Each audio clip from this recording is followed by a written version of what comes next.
because the orders that we will place will not even attract the attention of those who want to just clean up the storerooms. Our orders, therefore, will have to find a mechanism for pooled procurement if we are going to be serious about allowing small states to reach the objective of wanting to phase out fossil fuels and wanting to increase our reliance on renewable energy. But it's not just the pooled procurement. We may have to look also at pooled investment in regions. The reality is that in the Caribbean, there are certain countries that would like to move faster, but we have the opportunity for significant capacity in solar, wind, geothermal, and a number of other renewables. Bottom line is, however, that each investment will probably not attract any attention from you, Mike, because it's probably too small. But if we take the investments and pool them collectively and look for collective offtake agreements, then perhaps we can begin to catapult the level of speed that we need in order to reach 2030.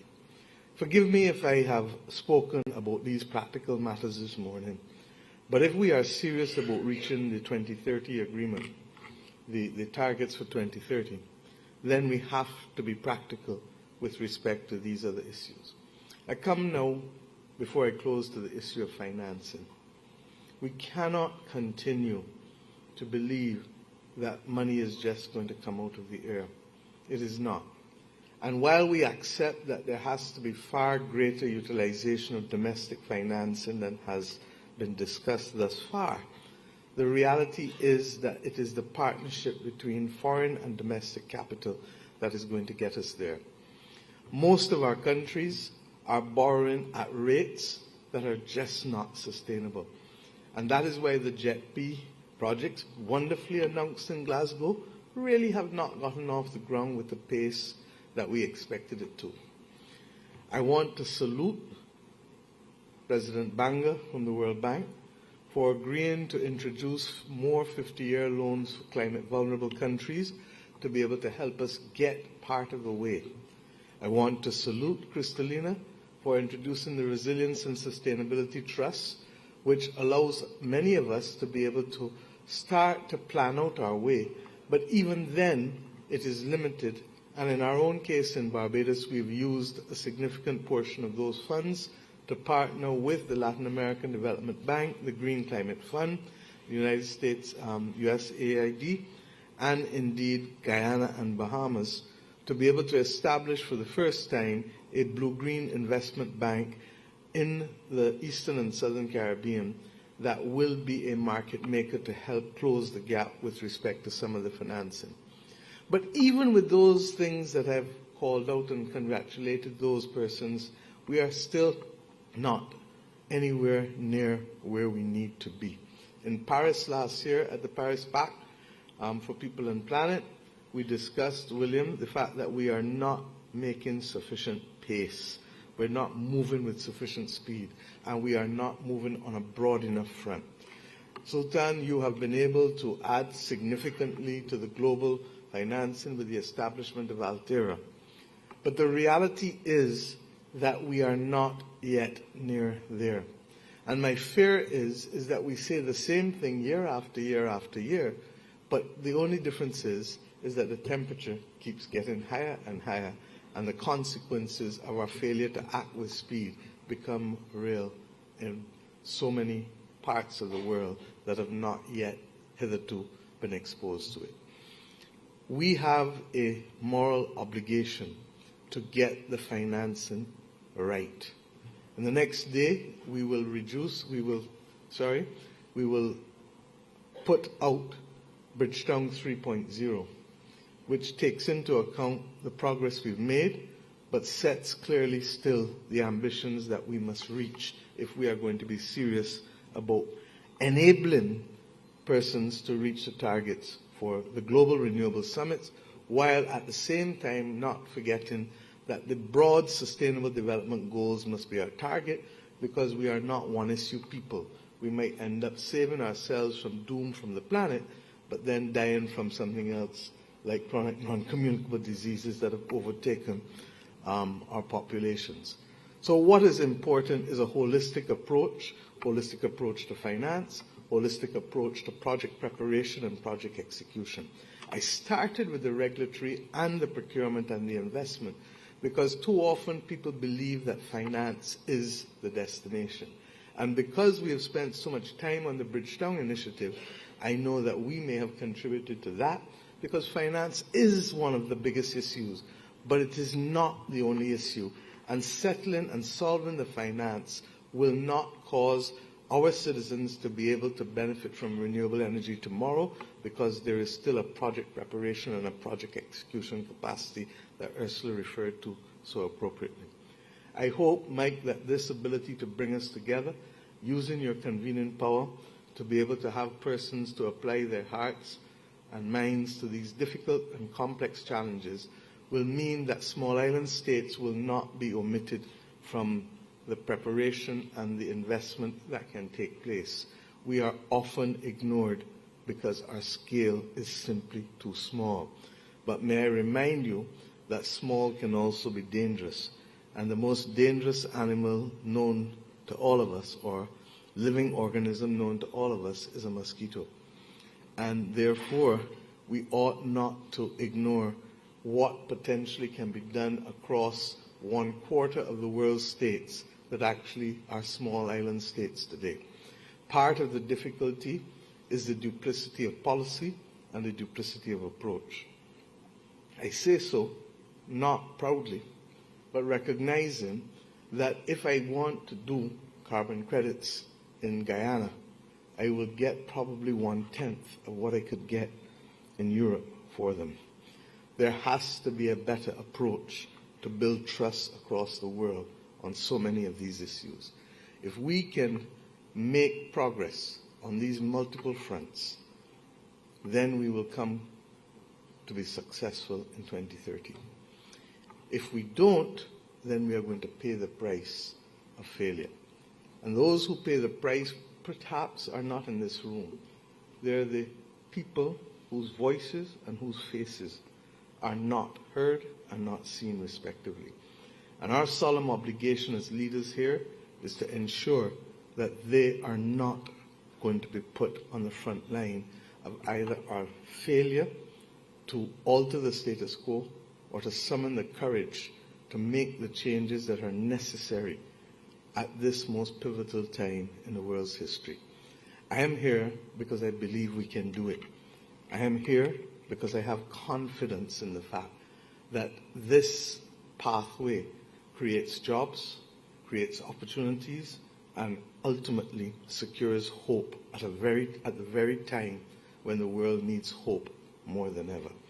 I thank you, therefore, and I look forward to working with each and every one of you, recognizing, however, our limitations as small states and hoping that the partnerships will not only be in public and private sector for large countries, but also for small states. And I make one last point. If we don't find mechanisms as well to tap into the domestic capital so that they become owners of what we will bring about with this green transition, we will turn people who live as proud, independent citizens into tenants in their own land again. We have not set on this journey to recolonize our people, but in fact to liberate them from a planet that is effectively in great crisis. Let us therefore do the right thing, but see people and hear people so that they can be part and parcel of the solution the world over. Thank you.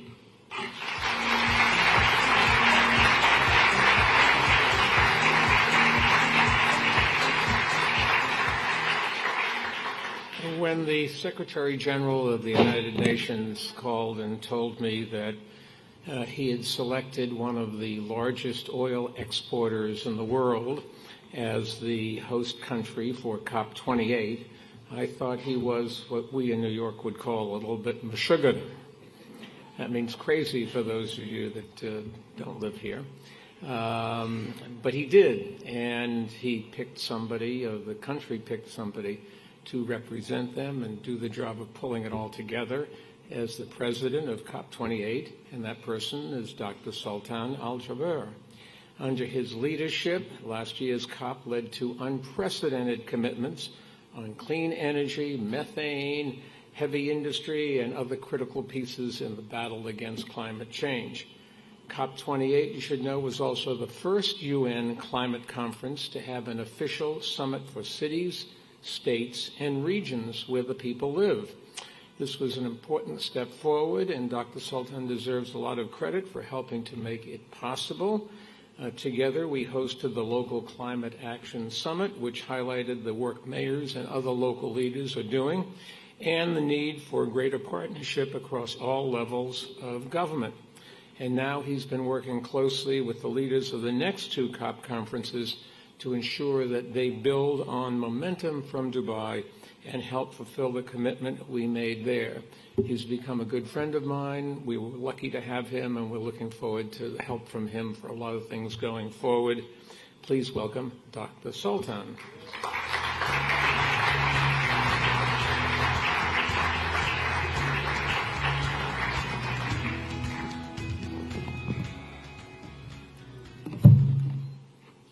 Thank you very much, Mike, for your kind introduction. And I must say that the success that was achieved at COP28 was due to the fact that we had adopted a completely different approach, an approach that was centered around inclusivity, and an approach that have allowed for everyone to participate, and it also provided a platform for the world to unite, to act, and to deliver. And it was that platform that have enabled me to prove the skeptics wrong and to inspire the optimists and who were really genuine in helping advance our efforts in achieving such an unprecedented result at COP28. Allow me to use this opportunity to acknowledge everyone here in this room and beyond for your contributions and for your support and for your guidance throughout the preparations and the lead-up to COP28. Without your support, without your guidance, it would not have been possible for us to achieve such an unprecedented outcome at COP28. Let me also use this opportunity to recognize our partners in this very important event, and in particular here the EU Commission, Barbados, the governments of Brazil, Kenya, the COP29 presidency, and many other organizations that have contributed immensely to the success and the progress made thus far. The theme of this summit, driving action to triple renewable energy, could not be more timely or more critical. As you know, tripling renewable energy capacity by 2030 was one of the key outcomes of the historic, most comprehensive, balanced, practical, pragmatic, and very ambitious set of outcomes adopted at COP28, known as the UAE Consensus. Tripling renewable energy capacity is not just a benchmark, it is, in fact, an essential enabler of all global efforts to keep 1.5 within reach, advance sustainable prosperity, and it will make sure that no one is left behind. Excellencies, friends, distinguished guests, over the last 20 years, renewable energy capacity has grown 8 times, while costs have dropped by 80%. In fact, the average cost of solar power just reached a new low of 4 cents per kilowatt hour. That is basically cheaper than many other forms of energy available today. The trends are actually moving in the right direction. They're just not moving fast enough or with the scale that is desperately needed. We urgently need to invest in 3 key areas. We must invest in grid infrastructure, AI, and the Global South. In many industrialized countries, the electricity grids are over 65 years old. And in many parts of the Global South, there are no grids at all. This is where governments must act. This is where governments must step up. All countries should include specific renewable energy and infrastructure targets in their upcoming NDCs. They should put policies in place that incentivize private investors. And they should streamline permitting, and ask someone who's been implementing renewable energy for the past 20 years, is a critical success factor. In too many places, the pace of permitting is like driving with handbrakes on, when we need to in fact be accelerating down the highway in order for us to be able to meet such ambitious targets. AI has been talked about in every single room today. AI is in fact real. AI is changing the pace of change across every industry, and AI can help unlock the 2 key challenges faced by renewable energy, and that is intermittency and storage. AI can integrate baseload and renewable energy sources to minimize emissions. It can predict peaks and dips in usage, and it can extend battery life. The faster we apply AI to the energy sector, the faster its benefits can be scaled. Friends and colleagues, the opportunity of sustainable economic prosperity through smarter, greener growth has never been greater. And time has come for us to stop perceiving the investment in renewable energy as a liability or only as a cost. In fact, it is very profitable, and we should view it as the new comprehensive, holistic, new economic development program that will ensure sustainable prosperity worldwide.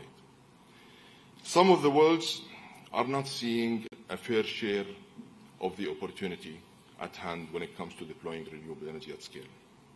Right now, over 120 developing countries attract less than 15% of global renewable energy investment. The international financial institutions must step up. They must shift gears, and they must make finance more available, more accessible, and more importantly, more affordable. And private finance must be incentivized through innovative blended models. The Africa Green Investment Initiative, launched last year by the UAE in partnership with our friends and colleagues in Kenya, is one example of this approach. The initiative has combined development and private capital from the UAE to target 25 projects across 14 African nations in partnership with Africa 50. Another example is Altera, the world's first catalytic private investment vehicle devoted and entirely dedicated to climate solutions. Launched at COP28, Altera's $30 billion fund has now deployed already in only 8 months $6.5 billion across mature and emerging targets, targeting 40 gigawatt of clean power. There is much more to do to fill the clean power development gap in the Global South, and I couldn't agree more with Prime Minister Motley that we are taking the necessary steps, we are taking big steps, but much more needs to happen. Here, I'd like to encourage all parties to explore all new models, all solutions, and of course in collaboration with like-minded partners.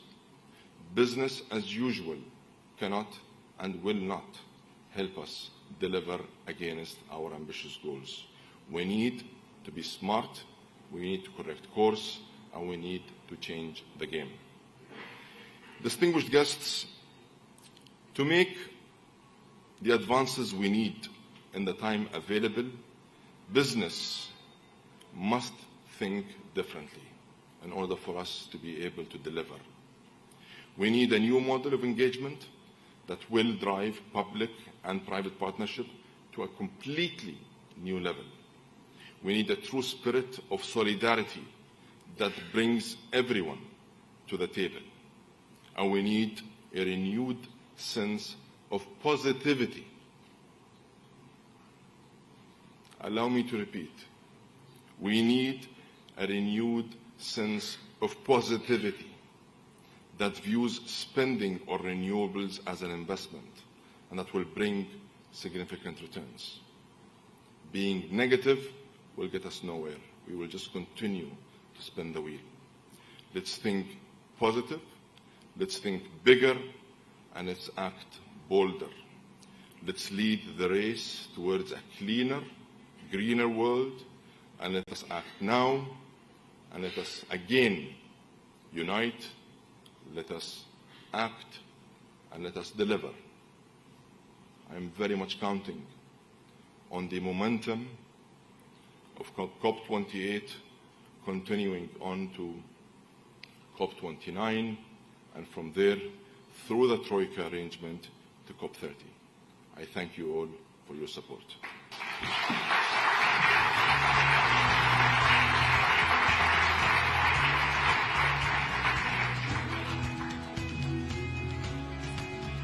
Our next speaker is the president of the upcoming COP29, Muta Babayev. He is presiding over COP at a critical moment in the battle against climate change. As we all know, nations are working to update their goals and raise their ambitions as they're required to in the lead up to COP30 next year in Brazil. This year, COP will rightly have a special focus on climate finance, which is a central piece of the puzzle. So we're glad to have him with us here today and looking forward to working together in the months ahead. Please welcome COP29 President Babayev.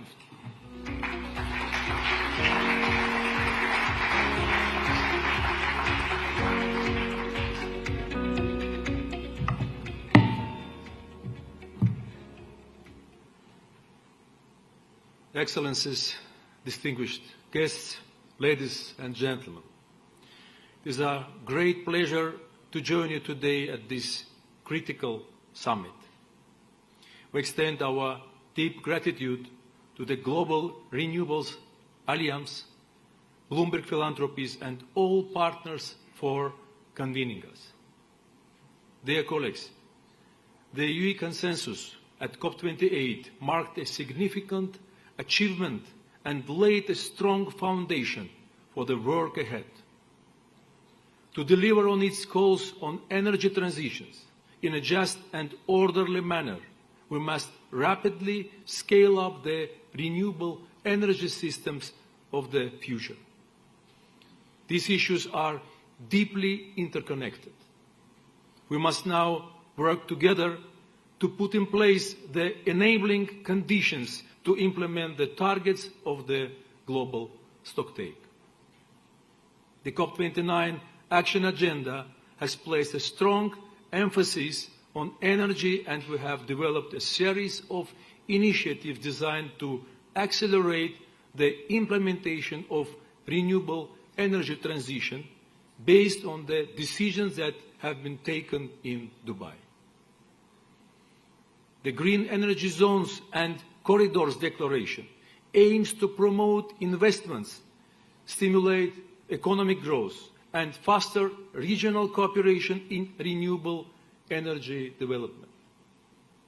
This will allow us to maximize generation in suitable areas and support cost-effective transmission over large distance and across borders.